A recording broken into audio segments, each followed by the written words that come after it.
Good morning, good night. Today we're going to talk about the window drop and what happens when you open and close the door and what you can do if it's not working. There's an easy thing and that might fix it. There's also something that it's harder. Let's figure it out.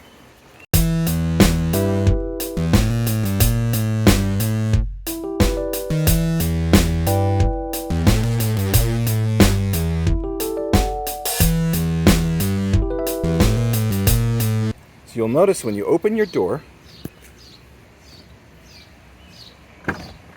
the window drops, and that's so it doesn't bind up on all of the ceiling as it comes around here. Okay, so same thing when you close it. Now if I just press it closed but don't actually click it, you'll notice that it's down about half an inch, about 14 millimeters, something in that order of magnitude, something like that. Boom, close it and it pops right away, it seals up. So the window drop is supposed to work automatically every time, and it does most of the time.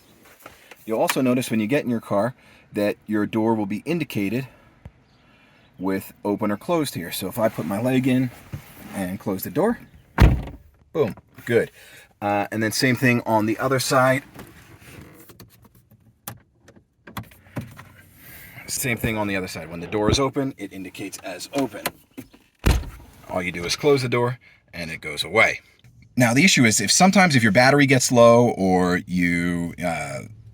course if your battery dies, or if something else happens, it could reset the window drop, basically because it's lost its memory.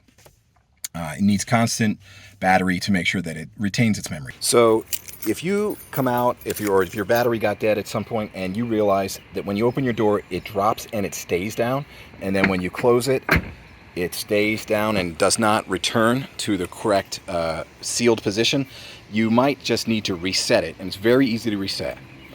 All you have to do is turn the car on.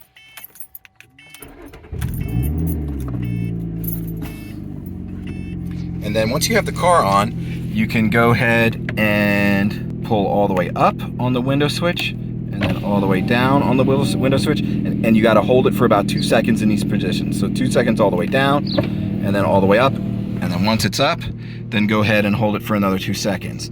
And same thing on the other side. Put it all the way down, hold it for 2 seconds, and then all the way up. Now some people say that they hear a click, like a slight click. I don't hear a click on my side on either of my doors. So reset just by pulling it all the way up, holding for 2 seconds, pushing it all the way down, holding for 2 seconds. Now, if that doesn't work, then you're in trouble, because the easy method works most of the time.